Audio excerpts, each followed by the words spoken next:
Vamos a empezar sobrevolando lo esencial de la física de partículas elementales. Es decir, vamos a arrancar hablando muy por encima de qué se trata, viendo la parte cualitativa, porque uno puede empezar con la parte matemática, pero va a empezar a hacer cuentas sin saber cuál es el marco, qué es lo que queremos hacer. Por lo tanto, es mejor empezar mostrando y hablando de la esencia de todo esto. Porque, ¿qué es lo que hace la física de partículas elementales? Trata de contestar la pregunta fundamental, que es ¿de qué está hecha la materia? Y esto lo decimos en el nivel fundamental. Eso significa en la escala más chica que podamos. En principio, ya estamos asumiendo de que en algún momento vamos a llegar a un límite. No se puede seguir bajando en qué tan chico podemos llegar. Y entonces ese límite va a ser las partículas elementales. El hecho es que la materia en un nivel subatómico, es decir, cuando llegamos a la escala atómica, nos metemos adentro, sea lo que sea eso, entonces en un nivel subatómico la materia consiste de eh, pequeños trozos con espacios vacíos entre medio.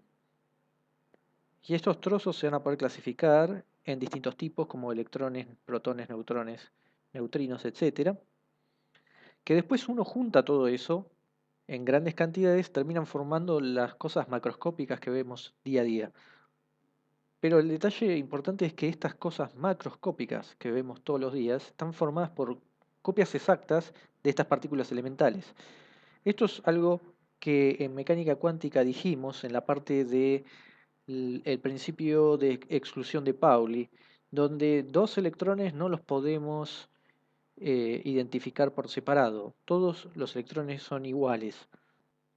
En ese sentido, si vimos un electrón, entonces vimos todos los electrones.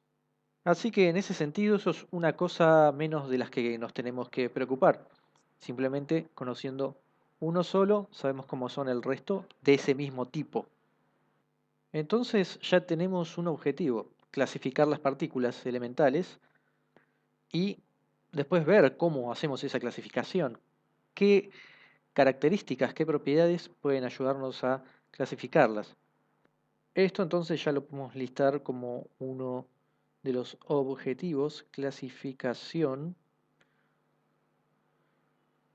para poner otro objetivo que es la interacción.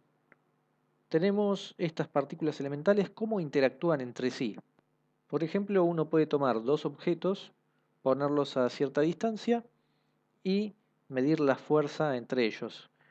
Esto, por ejemplo, está asociado a cómo se determina la fuerza coulombiana, la fuerza eléctrica, o también cómo Cavendish midió la atracción gravitatoria entre dos pesas.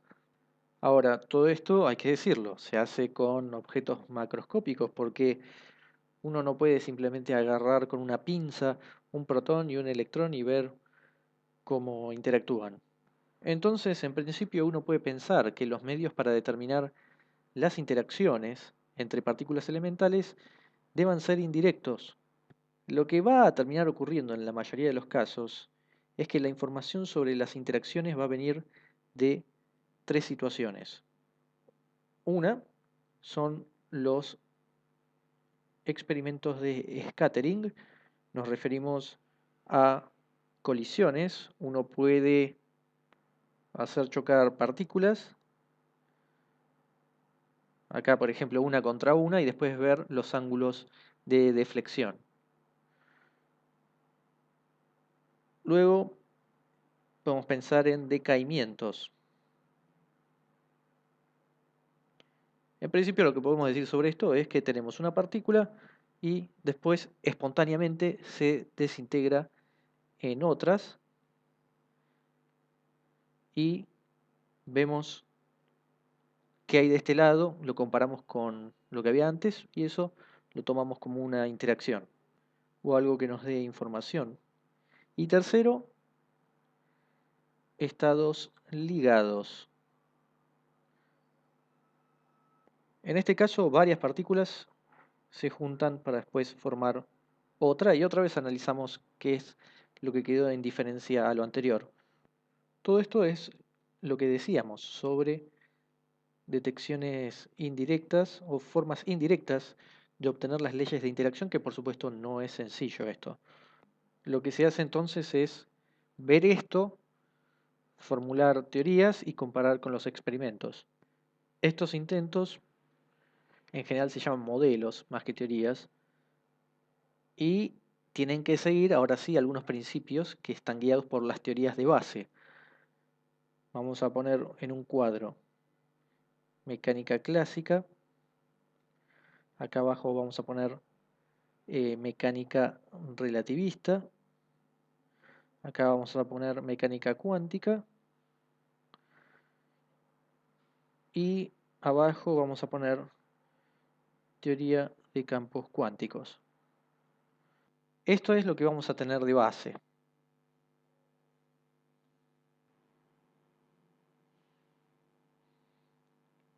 Y podemos ver que hacia abajo es más rápido, por decirlo de alguna forma, y para acá es más chico. Arrancamos con mecánica clásica, velocidades cercanas a la de la luz, mecánica relativista. Cuando nos vamos a lo más chico, mecánica cuántica, y si unimos los dos, tenemos las teorías de campos cuánticos. En este cuadro, ¿dónde están las partículas elementales? Seguro son chicas, pero también pueden ser rápidas. Por lo tanto, las partículas elementales están en este orden. Después uno verá si requiere todas las herramientas de la teoría de campos cuántica o si tan solo una parte o una aproximación. Por otro lado, es un buen momento para hacer una diferencia entre un tipo de mecánica y por otro lado una ley que esté asociada a una fuerza. Ahora vamos a poner un ejemplo. Por ejemplo, acá podemos tener la ley de Newton que describe la gravedad. Muy bien. Y por otro lado tenemos las leyes de Newton, las tres leyes que tienen que ver con la mecánica. Entonces, la ley de Newton de gravedad solo explica una interacción, mientras que las leyes de Newton de mecánica, las tres leyes, actúan sobre todo, todas las interacciones. De hecho, uno tiene F igual m por a, fuerza igual masa por aceleración, donde la fórmula es parte de la mecánica, mientras que la ley de Newton de gravedad nos dice quién es esta F para el caso de la gravedad. Y nosotros hemos usado un montón de veces esta fórmula en electromagnetismo, así que F podría no tener nada que ver con gravedad. Esto sigue funcionando perfectamente y con otras fuerzas. ¿Por qué traemos esto? Para decir que uno de los objetivos de la dinámica de partículas elementales es ver cuáles son estas leyes de fuerzas, por decirlo de alguna forma, en el contexto de las teorías de las que hablamos, en nuestro caso, de la teoría de campos cuánticos. Ahora, también va a ocurrir que muchas de estas cosas no van a venir de las interacciones, sino de las bases que tenemos. Hay algunas cosas que se van a deducir directamente de relatividad, otras de mecánica cuántica, otras de las dos. Por ejemplo, de relatividad tenemos que hay conservación de energía, tenemos conservación de momento, pero seguro lo que no se conserva es la masa en reposo, vamos a aclarar. Entonces, lo que vamos a tener es que, por ejemplo, decaimientos como este, que no importa qué significa cada partícula, una delta, un protón y una partícula pi, puede pasar que delta tenga mucha más masa que la suma de p más pi. Esto es algo que en mecánica clásica sería admisible, donde la masa sí se conserva. En realidad podemos ir mucho más lejos simplemente pensando en que vamos a tener partículas con masa cero, también inadmisible en mecánica clásica. Pero si ahora traemos la cuántica, también vamos a tener cosas que no esperábamos en mecánica clásica. Nosotros tenemos que un sistema físico se representa por un estado S y una función de onda phi, o a veces le poníamos el ket así. Entonces un proceso físico, como puede ser el scattering o el decaimiento, consiste en una transición de un estado a algún otro. Pero hay que recordar que en mecánica cuántica la salida, lo que nos dé, no está determinado por las condiciones iniciales. Es decir, lo único que nos daba siempre es la probabilidad de que salga algún otro estado. Esto lo que significa es que cuando decaiga una partícula va a haber cierta probabilidad de que aparezcan, por ejemplo, p más pi, o que aparezcan otras partículas. Por supuesto, todo esto está muy lejos de lo que es mecánica clásica, pero todavía hay más, porque si uno suma relatividad más cuántica, aparecen las antipartículas.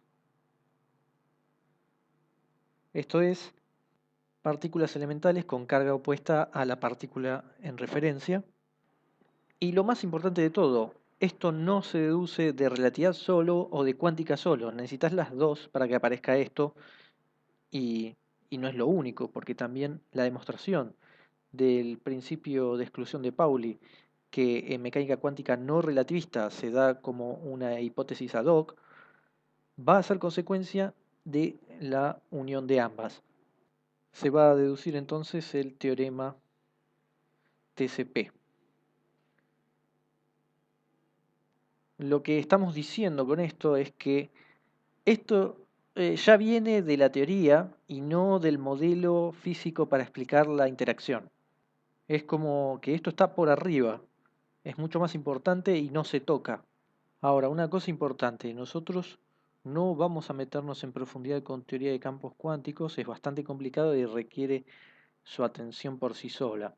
Así que solo vamos a usar las técnicas necesarias para poder meternos con lo que estuvimos hablando.